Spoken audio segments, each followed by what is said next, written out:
Hello everyone, welcome back to Gameio channel.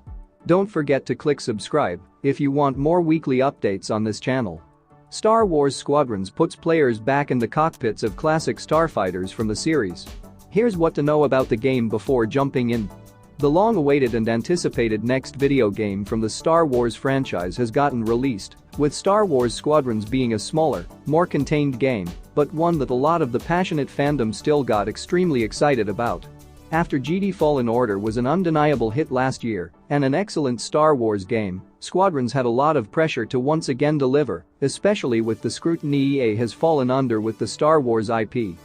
There is a lot to the game despite its smaller nature compared to other titles, and before fans go out and buy the game or play it, there are some things to know that less involved fans may not know. 10. It is all flight.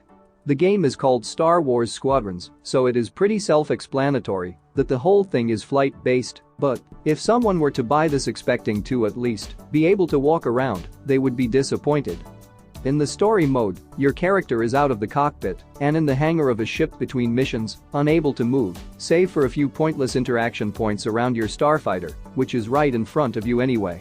You are also able to talk to a couple of characters who have prompts and get briefed, which is a part of the missions, all without actually moving the character. That is the extent of any non-ship-based content, so if a game solely ships, pilots, and flight simulation is not for you, neither is this game. 9. 15-mission story. Star Wars Squadrons is another Star Wars game with a small campaign, obviously nowhere near reaching the length and depth of Jedi Fallen Order, but still being slightly longer than Battlefront II's campaign. Overall, the story has 14 missions and a prologue mission before them, with the campaign taking anywhere from 6 to around 9-10 hours to complete, depending on the player. It is far from the best or most memorable story and is fairly hollow, but the campaign is well made enough for it to be fun. 8. Dual perspective. The campaign's premise is an interesting one, and one many more fans are unlikely to know about.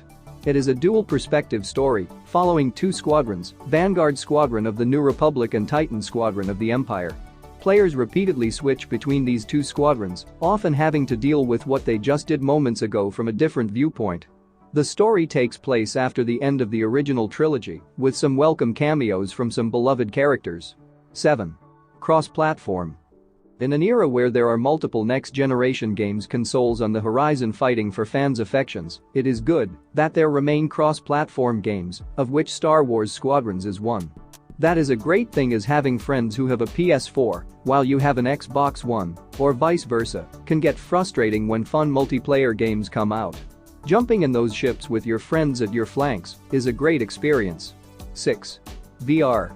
Speaking of experience, the entire game does a good job of capturing the feeling that many Star Wars fans have endlessly dreamed about throughout their lives: being a pilot in the Star Wars galaxy. Playing this game on console or PC achieves that, but this game's VR compatibility is incredible. If moves get too crazy too often, it can get a bit nauseating, but overall the VR is outstanding and is something every fan should try, should they be afforded the luxury. 5. 8 ships and lots of customization. As mentioned earlier, there is not a lot to the game, which stretches across the entire thing, even beyond the campaign. With only one era in the game, the ships are extremely limited but come with a lot of customization. There are 8 ships in total, 4 for the New Republic, 4 for the Empire, all with their role in combat. All can get customized cosmetically and get altered with balanced components, used to boost certain attributes of the ship in exchange for hurting others. 4. Multiplayer focus.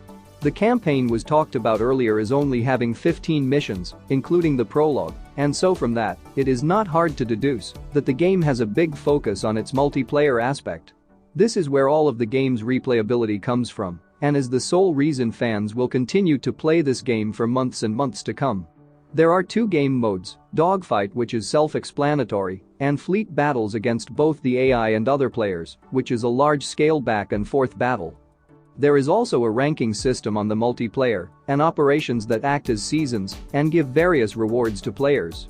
Overall, the game should most definitely not be bought on the merits of a well-made campaign with a hollow story, but rather for the immense fun multiplayer promises. 3. Playing the story aids the multiplayer hugely.